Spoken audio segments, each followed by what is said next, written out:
शहीदों के सम्मान में तिरंगा फहराएंगे और करगिल के वीरों को श्रद्धांजलि देंगे। यह कार्यक्रम सुबह 9:20 पर शुरू होगा। सुबह 10 बजे कारगिल युद्ध के बारे में बताया जाएगा और 10:35 पर शहीदों के परिजनों को सम्मानित किया जाएगा। तो कारगिल विजय दिवस के मौके पर आज शहीदों को नमन किया जाएगा। मातृभूमि के लिए सबसे बड़ा बलिदान। 26 साल कारगिल युद्ध को हो चुके हैं, लेकिन आज भी वीरों को सलाम, शहीदों को श्रद्धांजलि दी जाती है। कारगिल का यह युद्ध सबसे बड़ा युद्ध माना गया था, जिसमें कई जवानों की जान गई थी। कारगिल विजय दिवस के मौके पर करगिल के द्रास में सेना ने 72 फीट ऊंचा झंडा फहराया है। इस मौके पर कारगिल युद्ध के नायक और मुख्य कार्यकारी अधिकारी रिटायर्ड मेजर जनरल आश्रम कोहली मौके पर मौजूद रहे। उन्होंने इसे अनोखा ध्वजारोहण बताया, जिसमें प्रतिष्ठित युद्ध स्थल बत्रा टॉप, टाइगर हिल और तोलोंगिंग साफ साफ दिखाई दे रहा था। तो आप देख सकते हैं, ये है वो झंडा जो यहां पर फहराया गया है। सबसे ऊंचा ये झंडा फहराया गया है। 72 फीट ऊंचा ये झंडा है।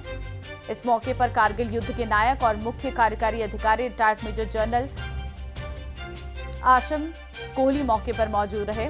उन्होंने इसे अनोखा ध्वजारोहण बताया है और जिसमें प्रतिष्ठित युद्ध स्थल बत्रा टॉप, टाइगर हिल और तोलोंगिंग साफ साफ दिखाई दे रहा था।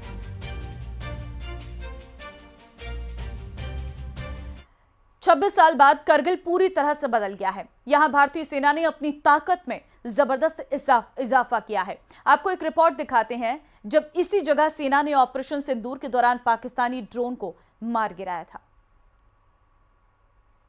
26 साल बाद, यानी कि करगिल के युद्ध के 26 साल बाद एक बार फिर से कारगिल की चोटियां एक्टिव हो गई थी। सरगर्मियां बढ़ चुकी थी, लगातार फोर्सेस ऊपर मूव कर रही थी। ये कहानी किसी बड़े जंग की नहीं है, ये उस जंग की कहानी है जो भारत ने लड़ी, जिसको नाम दिया गया ऑपरेशन सिंदूर, जो अब भी जारी है। पाकिस्तान ने जिस तरीके से पहलगाम हमले को अंजाम दिया, उसके बाद भारतीय सेना ने उसका जवाब दिया। 6 और 7 मई की दरमियानी रात भारतीय सेना ने ऑपरेशन सिंदूर लॉन्च किया और उस ऑपरेशन सिंदूर के तहत 9 अलग अलग टारगेट्स को हिट किए गए, जिसमें से 2 टारगेट तो ऐसे थे जो कि मेन लैंड में थे पाकिस्तान के। अमूमन 1971 के बाद ये पहला मौका था जब हमने उनके मेन लैंड के अंदर जाके हिट किया, जबकि पीओके में जाकर हम लोग इससे पहले कई स्ट्राइक कर चुके हैं। और उसके बाद पाकिस्तान ने जिस तरीके से अपनी गतिविधियों को बढ़ाया, ये जो कारगिल की चोटियां हैं, ये जो द्रास की चोटियां हैं, यहां पे भी वो गतिविधियां नजर आई। गांधी ने पार्टी के ओबीसी सम्मेलन में एक बार फिर से जातीय जनगणना का मुद्दा जोर शोर से उठाया है, जिसके बाद सियासत तेज हो गई है। कार्यकर्ताओं को संबोधित करते हुए राहुल गांधी ने कहा कि उन्हें कांग्रेस के शासनकाल में जातीय जनगणना करानी चाहिए थी, उनसे ये गलती हो गई है।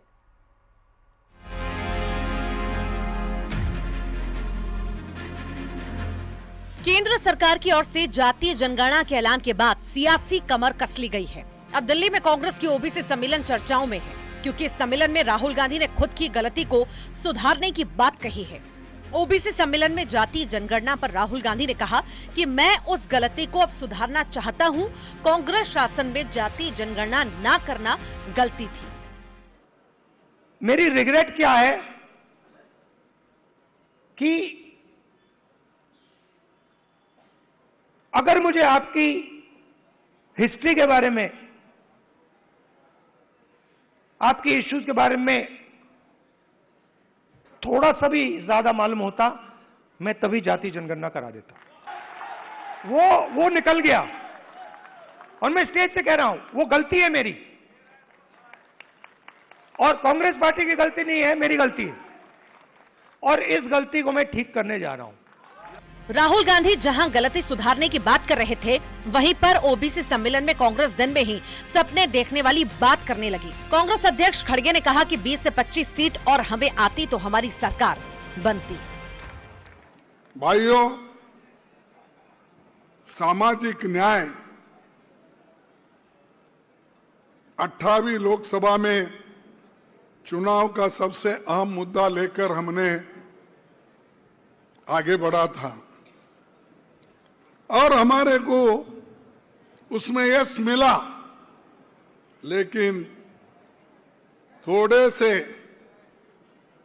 20-25 सीट अगर हमारी आते तो ये बीजेपी की और मोदी जी की तख्ता पलट हो जाती थी।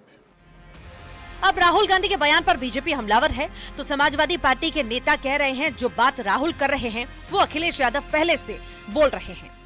जिस तरह से हमारे नेता श्री अखिलेश यादव जी ने देश की संसद में पुरजोर तरीके से जाति जनगणना की बात की, आरक्षण के रखवाली की बात की, गरीबों के मजलूमों के हितों की रक्षा की बात की, यही बात भारतीय जनता पार्टी को खल जाती है। श्री अखिलेश यादव जी देश की राजनीति के परिवर्तन के ध्वजवाहक बन चुके हैं, देश परिवर्तन के राह पर है। और ओबीसी के कितने सांसद इनके होते थे राज्यसभा में, कितने मंत्री रखते थे, कितना ओबीसी के लोगों को संवैधानिक पदों पर भेजते थे, थोड़ा डाटा दें तो पता लगेगा। खाली सम्मेलन करने से या ये कहने से कि हम जनता के हितैषी हैं, किसानों के हितैषी हैं, गरीबों के हितैषी हैं, ओबीसी के हितैषी हैं, एससी के हितैषी हैं, वो कहने से कोई नहीं बन जाता है, दिखना चाहिए। और लंबे समय 63 साल देश की जनता ने इनको शासन में रहने का मौका दिया। कांग्रेस ने ओबीसी के हक और जातिगत जनगणना की मांग को लेकर बड़ा सियासी दांव खेला है।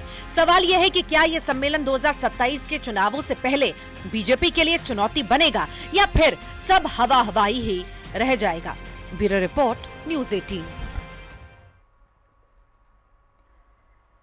जबरन धर्मांतरण के किस्से आपने सुने होंगे, धर्म परिवर्तन की कहानियां आपने सुनी होंगी, लेकिन अब हम आपको जो बताने जा रहे हैं उसे सुनकर आपके पैरों तले जमीन खिसक जाएगी। दरअसल मेरठ में एक मुस्लिम शख्स अपनी पहचान छुपाकर मंदिर में पुजारी बना हुआ था।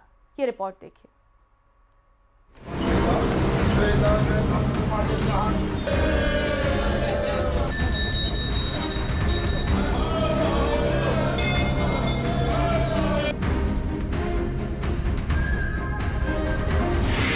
उसने अपनी पहचान बदली, फिर उसने धर्म छुपाया और बन बैठा मंदिर का पुजारी। आखिरकार खुल गया काला चिट्ठा। भगवा वस्त्र पहने ये शख्स हिंदू नहीं मुसलमान है। जी हां, हैरान हो गए ना? कैमरे के सामने ये शख्स भले ही मासूम बनने की एक्टिंग कर रहा हो, लेकिन ये बहुत ही शातिर है। हवालात में बैठा ये शख्स दरअसल कासिम है, जो शिव मंदिर का पुजारी बना हुआ था। कासिम अपना नाम और अपनी पहचान छुपाकर मेरठ के कांवड़ मार्ग पर स्थित शिव मंदिर में कृष्ण बनकर रह रहा था और पुजारी की भूमिका निभा रहा था। लेकिन कहते हैं कि आखिरकार सच सामने आ ही जाता है। जब कासिम की पोल खुली और उसकी हकीकत सामने आई तो लोगों ने पहले उसकी पिटाई की और फिर पुलिस के हवाले कर दिया।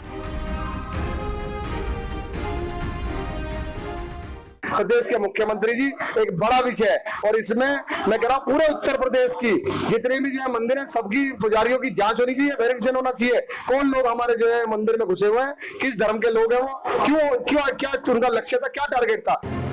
जब कासिम की असलियत सामने आई तो इलाके में हड़कंप मच गया। पुलिस ने कासिम को गिरफ्तार किया और मुकदमा दर्ज कर जेल भेज दिया। ये युवक सीतामढ़ी बिहार का रहने वाला था और अपना नाम बदलकर मंदिर में सेवा करने के लिए रहने लगा और वहां पर जो चढ़ावा आता था उसमें चोरी वगैरह की इसने। पुलिस ने अभियुक्त को गिरफ्तार किया है। वहीं हिंदू संगठनों को अब इस बात की जानकारी मिली तो मंदिर पहुंचकर अपना विरोध जताया और मंदिर में दूध से अभिषेक कर शुद्धिकरण करवाया। बिहार का रहने वाला कासिम मेरठ के शिव मंदिर में रहकर कृष्णा बन गया था और यहाँ पर धर्म की दुकान चला रहा था। आरोपी को पकड़कर पीटा गया और उसके बाद पुलिस को सौंप दिया गया, जिसके बाद आज हिंदू संगठन के लोग मंदिर का शुद्धिकरण करने पहुंच गए हैं। हिंदू संगठन के लोगों ने भगवान भोलेनाथ का दूध से अभिषेक किया, जिसके बाद पूरे मंदिर परिसर में गंगा जल का छिड़काव किया। बहरहाल मंदिर के पुजारी के मुस्लिम निकलने पर हर कोई हैरान है और कासिम के पहचान छुपाने के जुर्म ने फिर एक बार सांप्रदायिक सौहार्द बिगाड़ने की कवायद की है। और सवाल ये है कि ऐसे पहचान और धर्म छुपाकर हिंदू आस्था से छल कब तक होता रहेगा।